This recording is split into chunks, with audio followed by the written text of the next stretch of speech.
Boa noite. Boa noite. A graça e a paz do Senhor Jesus, amém? Boa noite, você que está sendo ministrado por essa palavra através do canal do YouTube. Seja bem-vindo, seja muito, mas muito bem-vinda.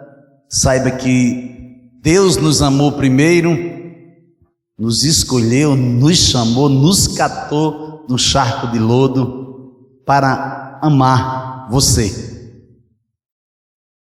Seja muito bem-vindo, fica conosco, que Deus tem uma palavra do coração dele para o seu coração. Amém, igreja? Amém. Você pode aplaudir o Senhor Jesus mais uma vez?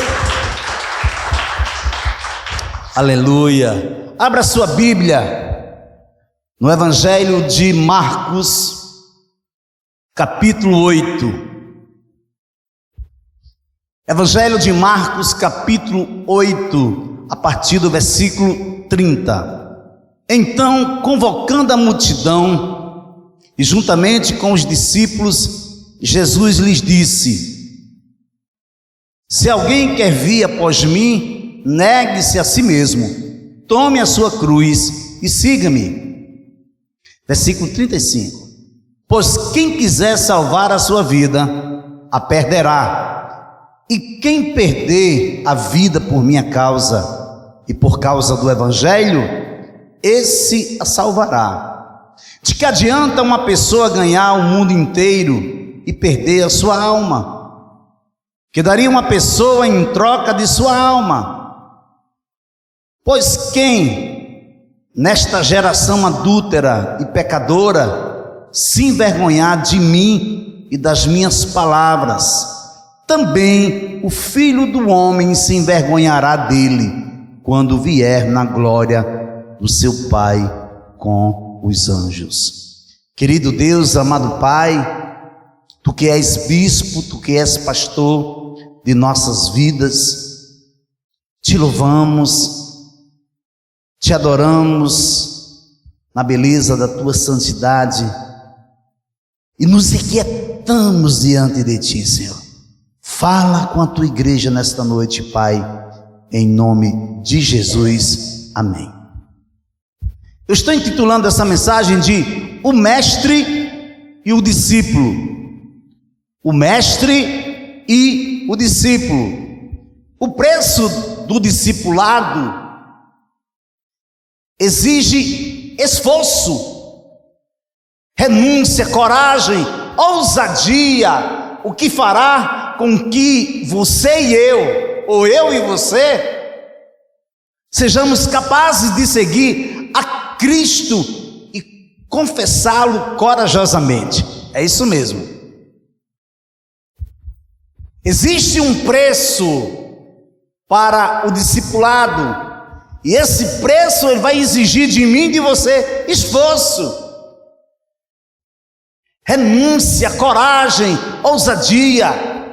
O que fará de mim e de você pessoas que serão capazes de seguir a Cristo e confessá-lo corajosamente.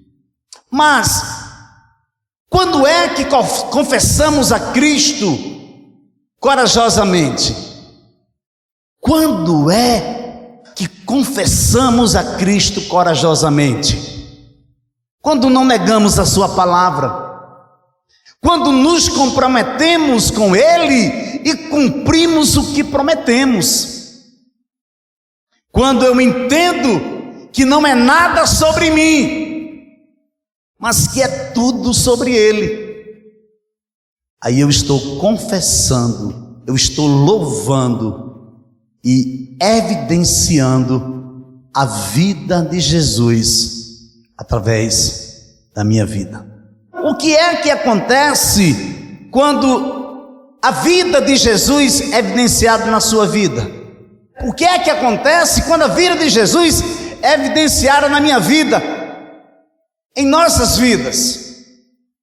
Pessoas são alcançadas, pessoas são libertas, pessoas se rendem aos pés de Jesus e o confessam como seu único e suficiente Salvador. Muitos se renderão e confessarão o nome dele. Muitos serão abençoados e se comprovará que você é uma bênção de Deus. Esse é o benefício da promessa. Abraão, sê tu uma bênção, porque eu abençoarei os que te abençoarem, mas amaldiçoarei aqueles que te amaldiçoarem. É uma promessa.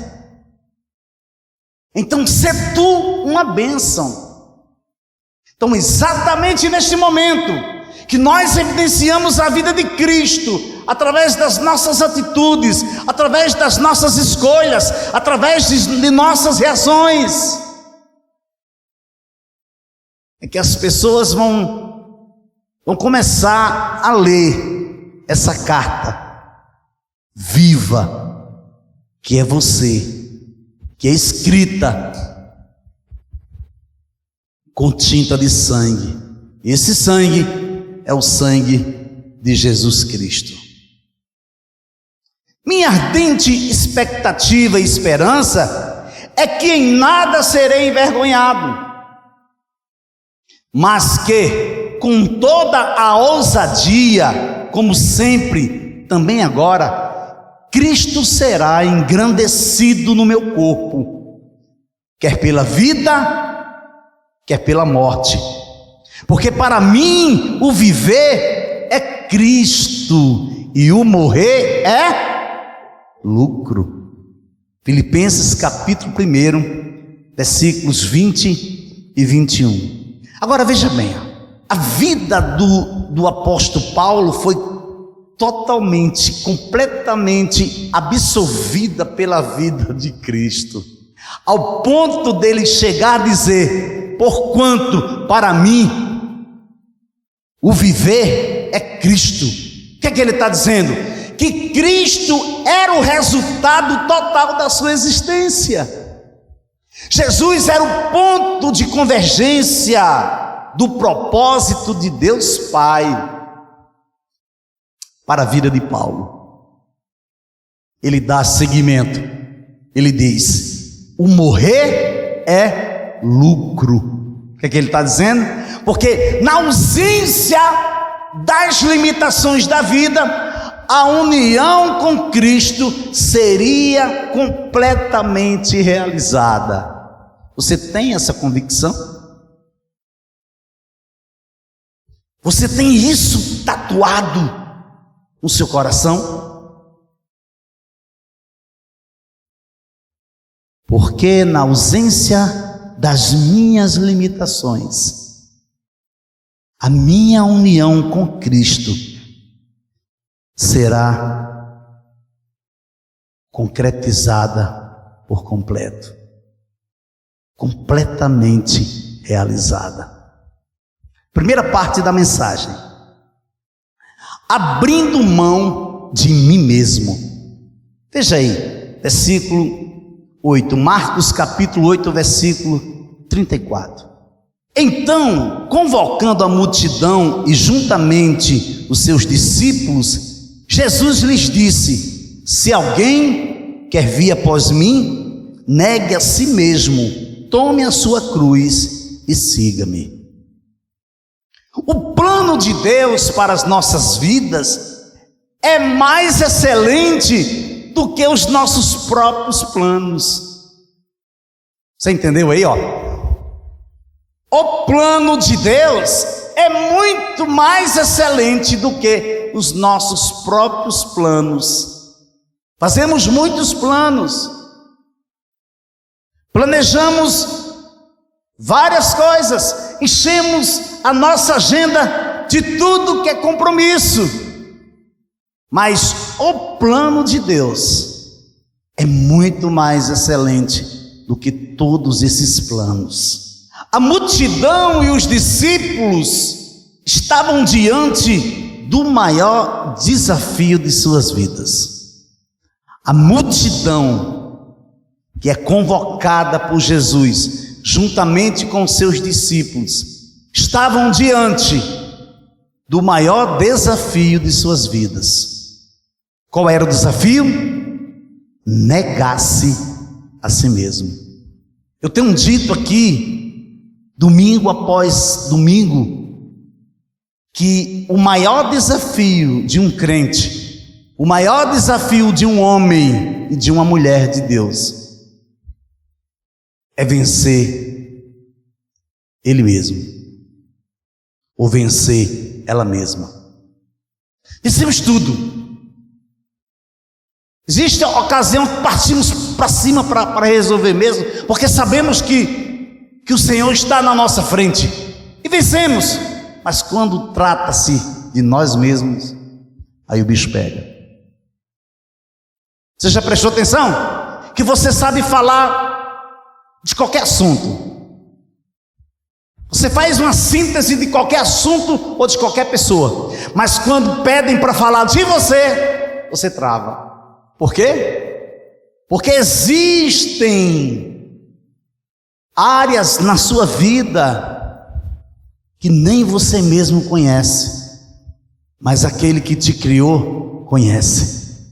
Ele é onisciente, onipresente e onipotente, e Ele sabe exatamente como se encontra o seu coração neste momento.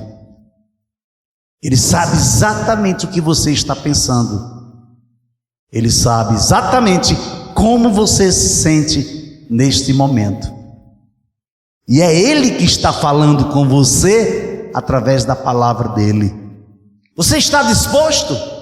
Você está disposta a abrir mão da sua própria vida por amor a Cristo?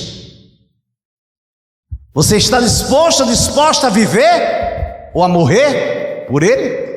Essa convocação de Jesus acontece logo após a repreensão dele para com Pedro. O texto bíblico diz, ou seja, o texto bíblico nos diz que Jesus, voltando-se para os seus discípulos, repreendeu Pedro. Veja aí, Marcos capítulo 8 é o nosso texto base. Agora veja o versículo 33.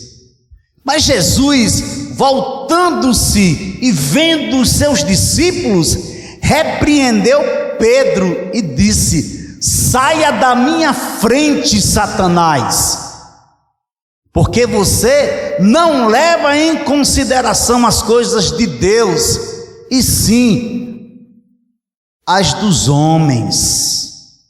Marcos capítulo 8, versículo 33.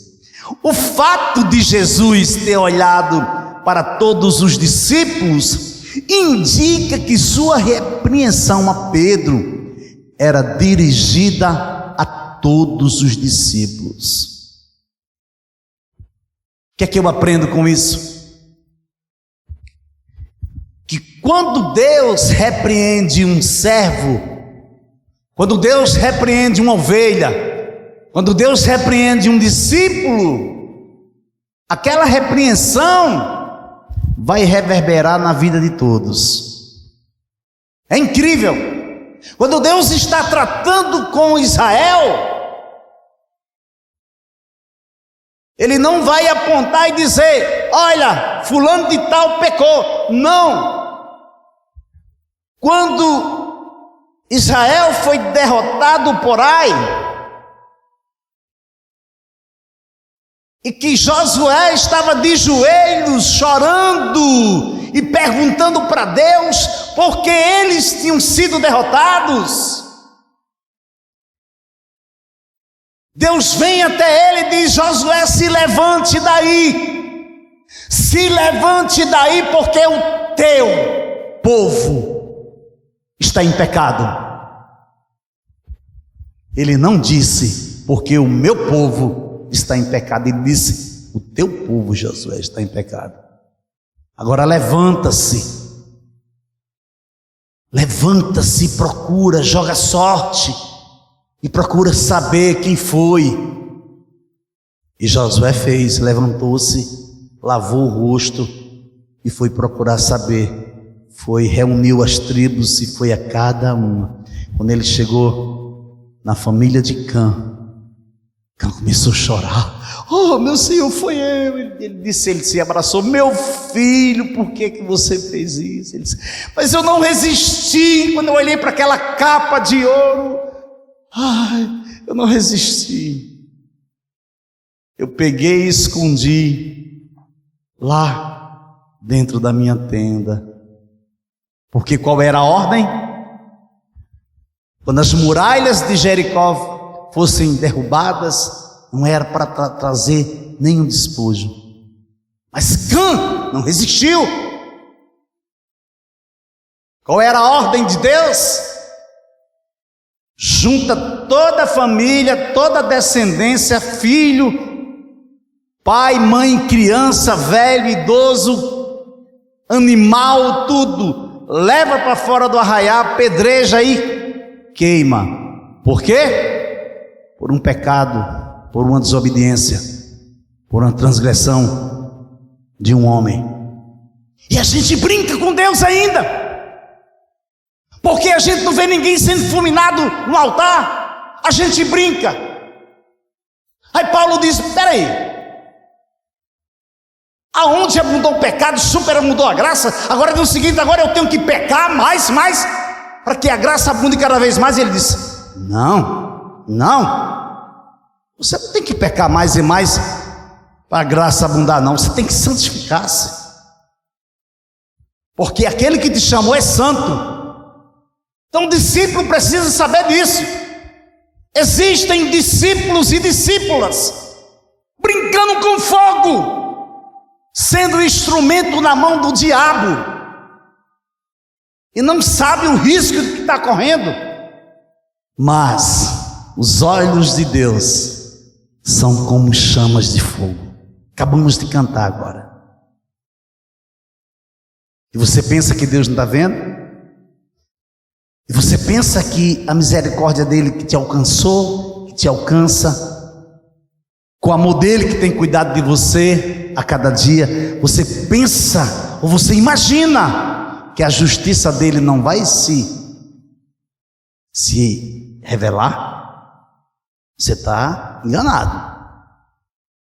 Porque eu não vi.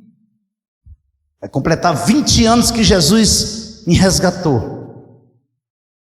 E 20 anos que eu tremo nas bases. Eu temo e tremo. E não vi, até hoje, sequer brincar com Deus e não ser disciplinado.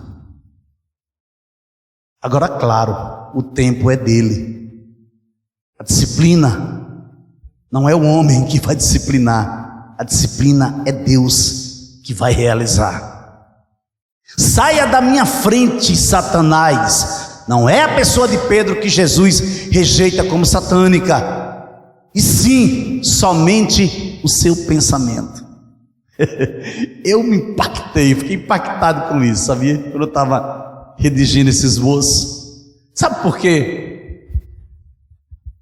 Porque confessamos com a nossa boca que amamos a Deus, entregamos a nossa vida, somos até desprendidos de muitas coisas, mas o nosso pensamento, muitas das vezes, pasmem, não estão alinhados com o pensamento dele.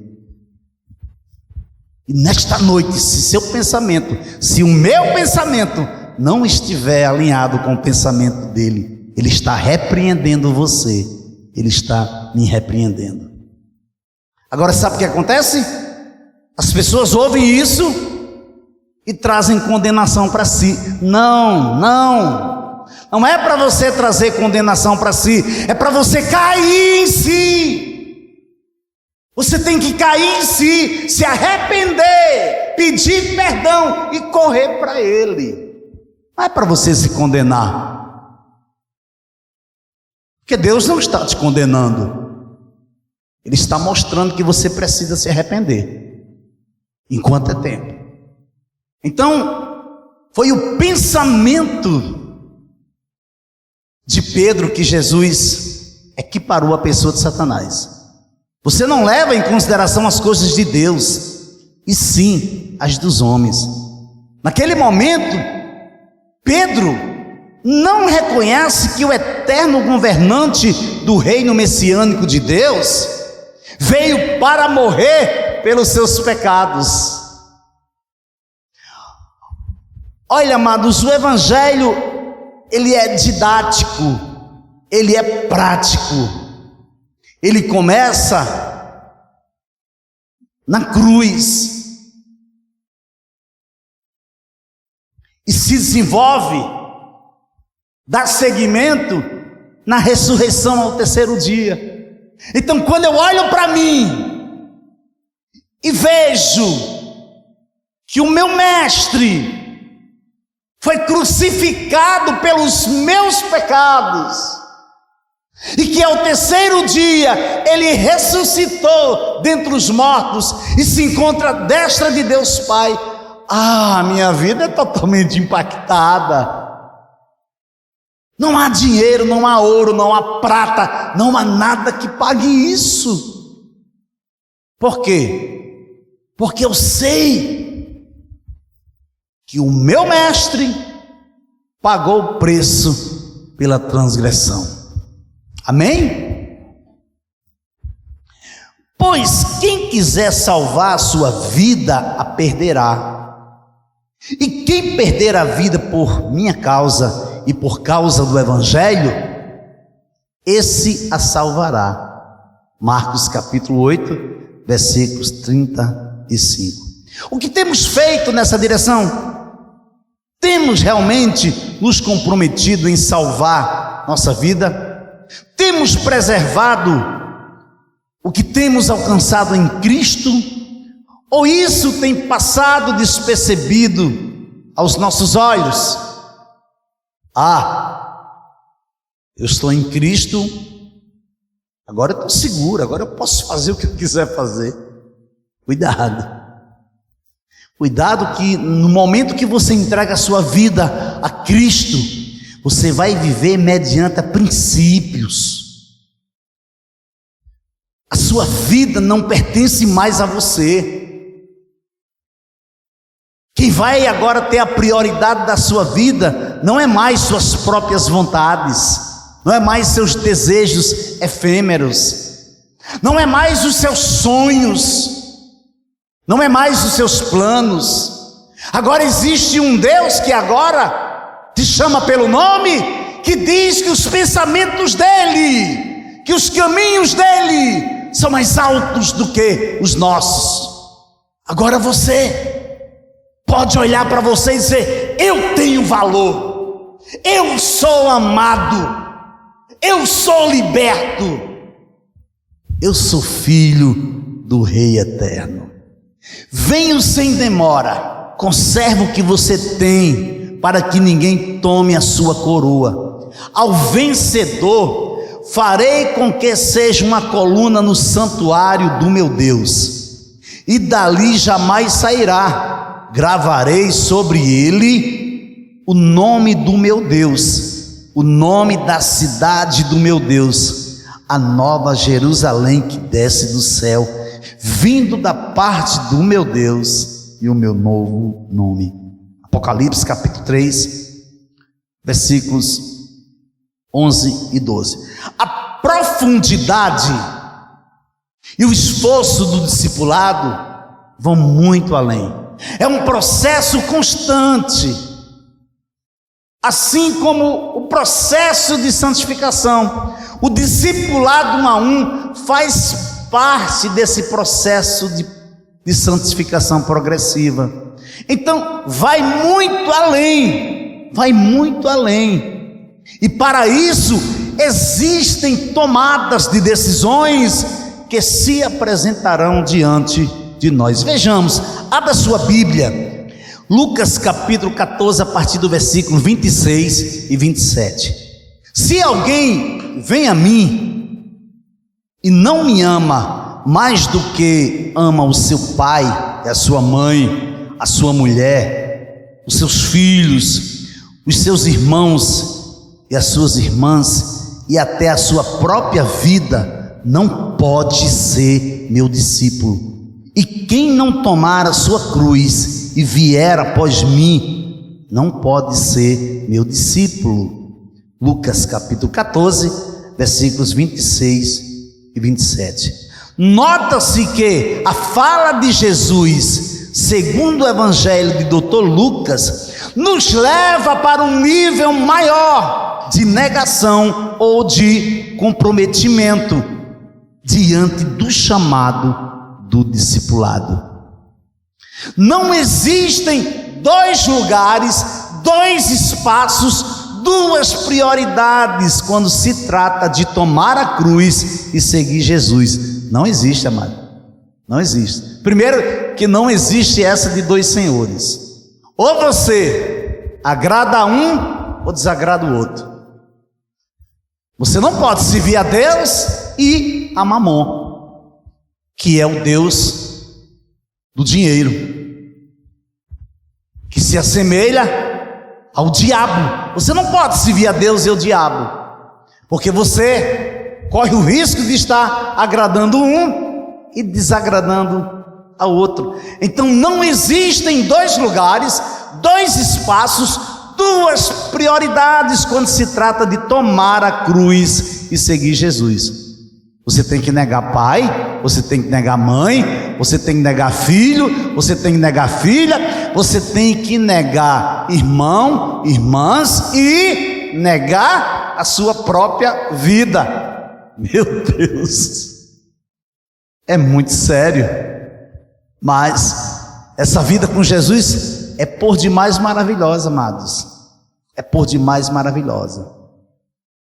Não existe e jamais vai existir duas opções para você. Temos por obrigação prioritária, isso sim, realizar nosso culto racional e seguir o Mestre. A segunda parte da mensagem: nossa alma e o mundo. Veja aí, Marcos capítulo 8, versículos 36 e 37.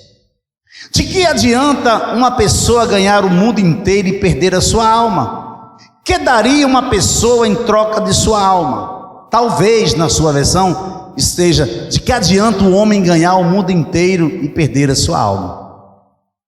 Obrigado, filho. Quanto vale a sua alma? Olha para cá, deixa eu perguntar isso para você. Quanto vale a sua alma? Quanto custa a sua alma? Qual o preço da sua alma?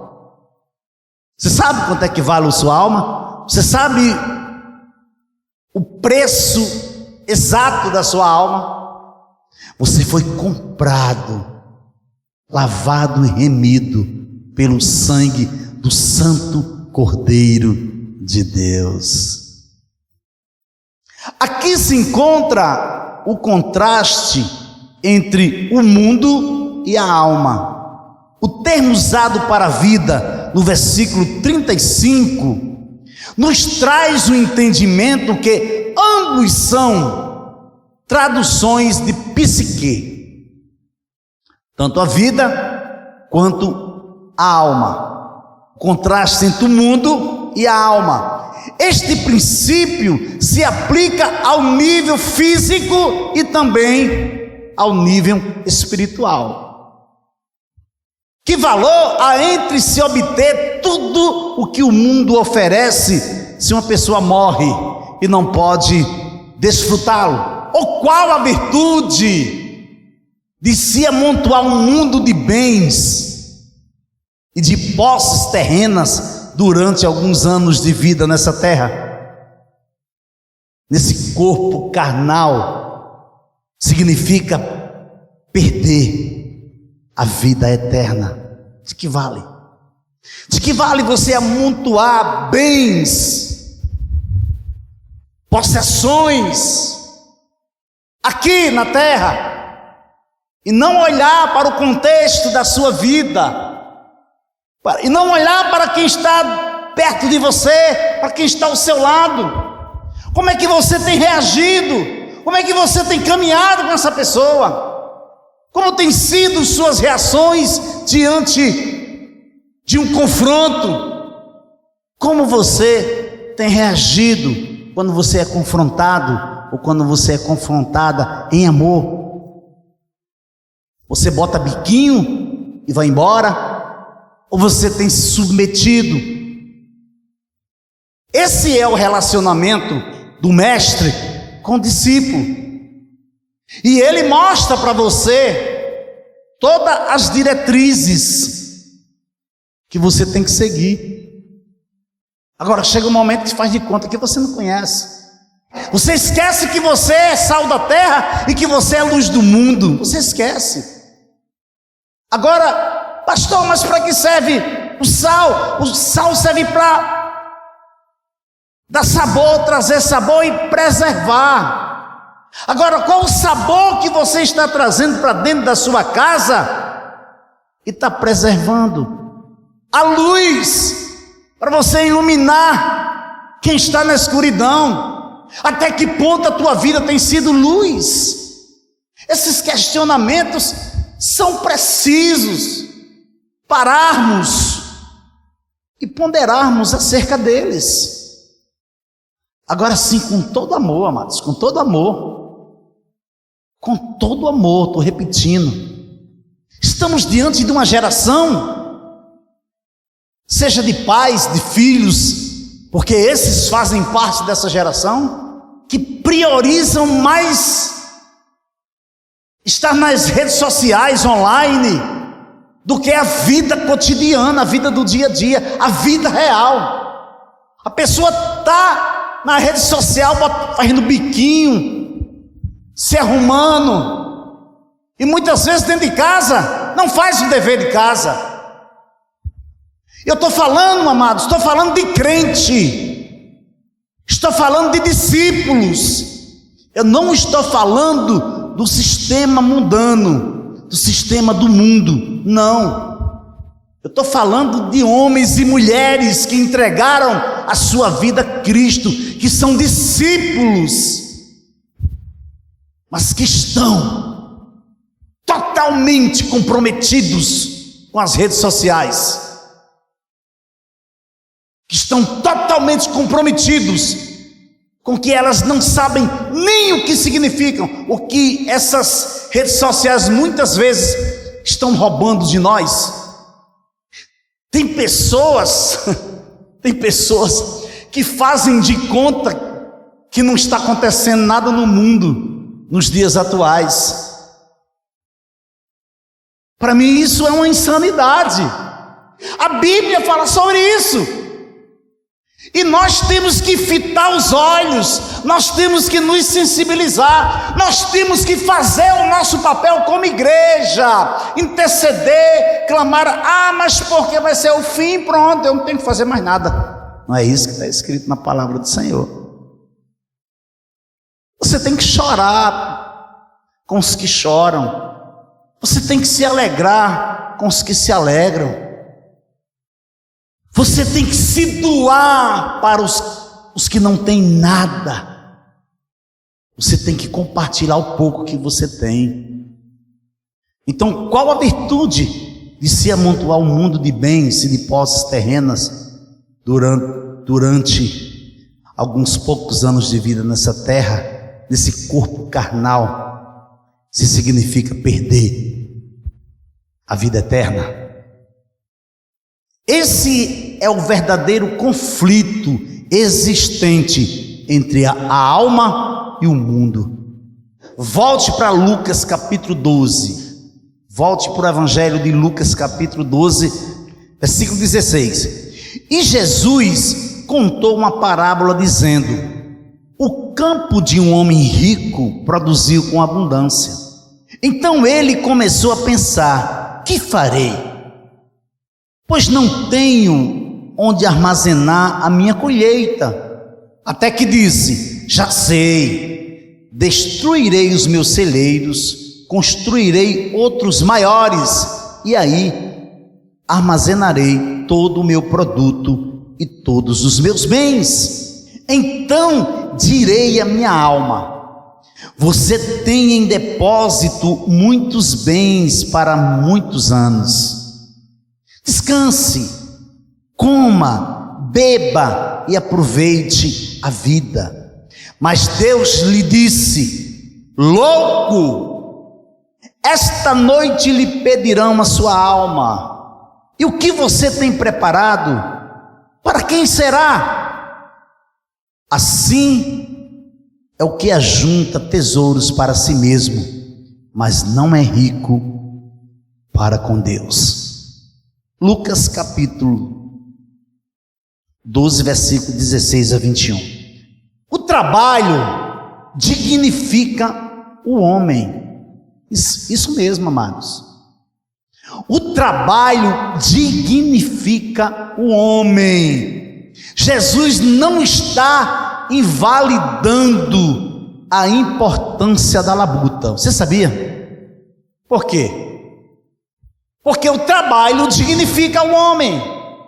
O trabalho dignifica a mulher. E Jesus não está invalidando a importância da labuta. O homem e a mulher de Deus precisa esmerar-se, precisa se profissionalizar, empenhar-se, buscar capacitação através da bendita pessoa de Jesus Cristo. Não é isso que Jesus está falando, que temos que deixar o trabalho de lado, que não temos mais que nos esforçar, que não teremos que ter ousadia para buscar nele a capacitação devida para frutificar. Não é isso que Jesus está falando. Jesus está tratando de prioridade máxima. Vou repetir. Jesus está tratando de prioridade máxima.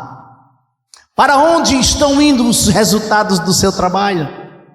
Dos dons e talentos que Ele tem te dado? Para onde estão indo? O que você tem feito com o que tem chegado na sua mão? O que é que você tem feito? Você tem usado de prioridade? Você tem primiciado? Estamos começando um tempo nessa igreja. Começamos sábado no estudo de sabedoria. Depois do estudo, trouxemos uma palavra, ensino, para que você aprenda, para que você procure, induza seu coração a ser uma pessoa que prioriza o reino de Deus, uma pessoa que primicia, uma pessoa que é totalmente desprendida. Por quê? Porque a sua igreja não é uma igreja que vive barganhando com o evangelho. A sua igreja não é uma igreja que vive pedindo dinheiro. Você pode olhar agora para a tela do vídeo. Não tem nenhum número, não tem nenhuma conta de banco para você depositar nada. Então, as ovelhas desta casa, desta igreja local, precisam aprender a primiciar, a saber que o que elas estão fazendo é para o crescimento de suas próprias vidas. Amém? Ou você tem feito a coisa de qualquer jeito, relaxadamente, ou você não tem consciência do que você teria que fazer? Pois qual de vocês, pretendendo construir uma torre, não se assenta primeiro para calcular a despesa e verificar se tem os meios para construir, para não acontecer que, tendo lançado os alicerces e não podendo terminar a construção, todos os que a virem zombe dele, dizendo: este homem começou a construir e não pôde acabar. Lucas capítulo 14, versículos 28 a 30. Veja bem que seriedade. As escrituras sagradas nos dizem que não despertei o amor até que Ele o queira. Sabe o que é que a gente faz? A gente entra de qualquer jeito. A gente mete os pés pelas mãos, faz do jeitinho que a gente quer fazer. Sabe o que acontece? Não dá certo. Mas por que não deu certo? Porque você não descansou, porque você não dormiu, porque você não tirou um sono profundo, você não esperou que o amor atraísse você. Aí sabe o que acontece? Você trai o amor. É triste. É triste, amados. É triste porque não nos submetemos à palavra de Deus. Começamos a fazer o que der na teia, mas não calculamos se vamos ter condição ou condições de dar continuidade. Jesus está dizendo: sente, ore, calcule, coloque diante de mim. Agora vá orar para que o seu projeto se evidencie na minha presença. Aí eu vou na tua frente, aí você vai ter recursos para terminar. Não porque você decidiu fazer. Por isso que muitos começam e não terminam. Começa e não termina. Já disse para você aqui e vou tornar a dizer que a oportunidade que apareceu foi uma oportunidade assim gigantesca. O local é lindo. Era um local ideal para essa igreja. Mas papai não disse vá. Enquanto o papai dizia assim, vá, ninguém vai. Porque se fossem ele dizer vá, é só para estagnar, é só para colocar a perder tudo que ele tem feito. Então, o que é que acontece? Se nós não tivermos a responsabilidade de saber o que temos em mãos para fazer algo, para construir, para viajar, para fazer projetos, terminar, somos fadados à derrota. Não se diferencia em nada quando se trata de conflitos da alma, quando se trata das coisas deste mundo. O que estamos priorizando? A salvação da nossa alma ou as realizações terrenas? Conclusão. Veja aí, Marcos capítulo 8, versículos 38. Pois quem nesta geração adúltera e pecadora se envergonhar de mim e das minhas palavras, também o Filho do Homem se envergonhará dele, quando vier na glória do seu Pai com os santos anjos. Jesus está afirmando sua autoridade divina no juízo final. Jesus está estabelecendo um contraste com a atitude de disposição de perder a vida por causa dele e do Evangelho. Você vê? O que é que ele faz? Ele coloca a condição. Você está capaz? Você é capaz? Você está pronto? Você está decidido? Você está decidida de chegar ao ponto de perder sua própria vida por causa de mim e do Evangelho? Precisamos ter o cuidado em declarar com nossa boca nosso amor a Deus na pessoa de Jesus Cristo, e com as nossas atitudes e reações envergonhar o nome dele. Isso é muito sério, amado. Aparentemente somos homens e mulheres de Deus impecáveis, mas que nossas reações, nossas palavras, nosso testemunho de vida é uma vergonha. Se é uma vergonha, envergonha o nome de Jesus. Não foi para isso que Deus nos chamou. Deus nos chamou para andar em novidade de vida. Discípulo com seu mestre. O mestre e o discípulo caminhando lado a lado. E sua vida sendo transformada a cada dia, de fé em fé, de glória em glória. Amém?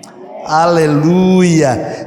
Jesus está falando sobre a probabilidade de negarmos o seu nome na hora da provação, ao invés de ficarmos com ele, até mesmo com risco de ser morto.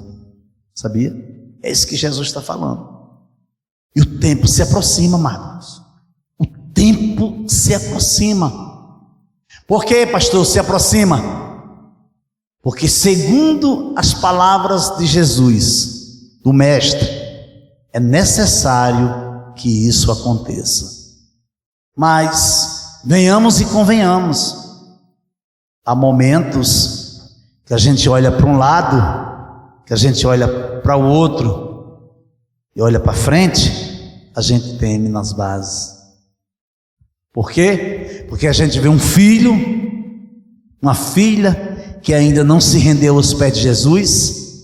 A gente vê um pai e uma mãe alheios dentro da sua cultura, já viveu uma vida toda, mas que nem eu mesmo tenho coragem de dizer: pai, mãe, você precisa se converter, você precisa mudar o seu estilo de vida, vocês precisam entregar a vida a Jesus. E às vezes a gente não faz. A gente não faz com palavras, nem com a própria vida, a gente não faz. Estamos pecando, estamos falhando, porque Jesus morreu por todos. Porque Deus amou o mundo de tal maneira, o mundo, não foi só a sua vida não foi só a minha vida não, foi Ele amou o mundo, para que todo aquele que nele crê não pereça.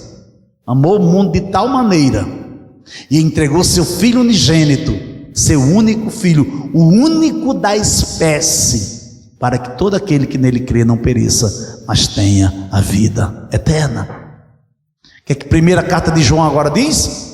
Agora que conhecemos o amor, que Deus entregou seu Filho para morrer por nós, agora eu tenho que dar a minha vida pelo meu irmão. Mas pastor, não, amado, isso é o preço do discipulado. É você querer caminhar com Cristo e você se negar e permitir que a vida dele conduza a sua vida. Aí você vai ver que a partir daí é vitórias, mas não só vitória não, será vitórias, provações, você vencerá, aí virão outras provações, e em Cristo você subsistirá, e você será cada vez mais um homem e uma mulher temente a Deus, que são discípulos do Mestre, homens e mulheres que realmente entendem que a vida de Cristo agora é evidenciada na sua vida. Geração adúltera. Jesus está usando essa expressão de linguagem para descrever a infidelidade para com Deus Pai. Da mesma maneira, quando Ele vier como juiz, e Ele virá, Jesus está às portas, Ele se envergonhará e repudiará todos aqueles que o repudiaram. Veja que seriedade. A gente acha que é algo simples. Poxa, mas eu estou aqui caminhando com meu pai e com minha mãe. Outro dia eu sentei com minha mãe e falei para ela: mãe, lembra de quando a senhora dizia para mim que o seu sonho era que um dia eu me rendesse a Jesus? E eu dizia para a senhora que um dia eu iria sim servir a Deus. Mas mãe, pelo amor de Deus, ser crente, jamais, né? Você lembra, mãe? Ela disse: lembre. Lembro, filho. Então agora é a vez de dizer para a senhora: a senhora precisa confessar o nome de Jesus. A senhora precisa consertar a sua vida no altar, porque senão a senhora não vai para o céu. E quem não vai para o céu, mãe, vai para o inferno. Então que você possa receber essa palavra. Daí a importância do discipulado a um, fazer valer o chamado de Cristo para nos seguirmos e anunciar as boas novas. Jesus, aproximando-se, falou-lhes dizendo: toda autoridade me foi dada no céu e na terra. Portanto, vão e façam discípulos de todas as nações, batizando-os em nome do Pai, do Filho e do Espírito Santo, ensinando-os a guardar todas as coisas que tenho ordenado a vocês. E eis que estou com vocês todos os dias, até o fim dos tempos. Esta é a palavra do Mestre, o Mestre e o discípulo. Amém?